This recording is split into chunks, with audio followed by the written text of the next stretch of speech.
जब तक स्वार्थ सदता है तब तक मेरा, ये मेरा, ये मेरा। स्वार्थ सदना बंद हो जाता है, उस समय कोई सती सीता जैसा ही रामचंद्र जी का वन में भी साथ निभाता है। बंधुओं, ये दुनिया स्वार्थी है, इसलिए प्राचीन समय में, वर्तमान में भी कहीं कहीं चित्र दिखाए जाते हैं। उसमें दो प्रकार के चित्र दिखाए जाते हैं। एक हरे भरे वृक्ष का चित्र, एक सूखे ठूंठ का चित्र।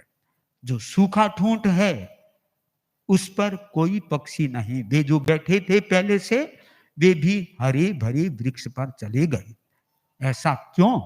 इसलिए कि जब तक उस वृक्ष से अपना स्वार्थ पूरा होता था तब तक वे उस वृक्ष पर रहते थे। अब स्वार्थ उससे सदता नहीं है तो हरे भरे वृक्ष पर चले गए। यही स्थिति संसार की है। दुनिया में जिस व्यक्ति से स्वार्थ सदता है तब तक उसके पास जाते हैं, उसकी पूछ होती है, उसके ही सामने सम्मान करते हैं, और स्वार्थ बंद हो जाता है, फिर कोई किसी का नहीं रहता है। इसीलिए आचार्य तुलसी ने कह दिया, चेतन ले ले शरणा साचो आरोही आ, सारो स्वार्थियो कोई थारो नहीं है हो कोई।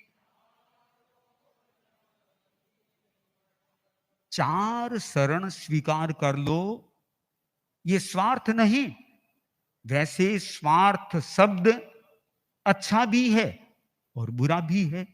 एक स्वार्थ इस रूप में जो तुच्छ स्वार्थ होता है, जब तक भौतिक इच्छाएं पूरी होती है तब तक तो उसकी हजूरी हजूरी करते हैं।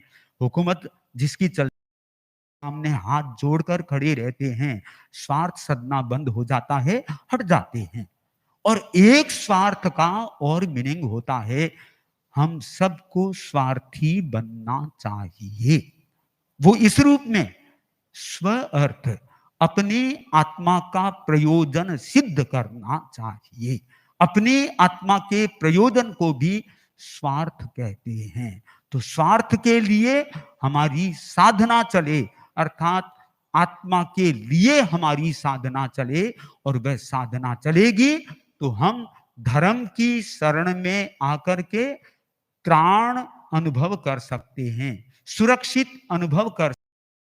धर्म हमारे लिए हमेशा के लिए त्राण बनता है।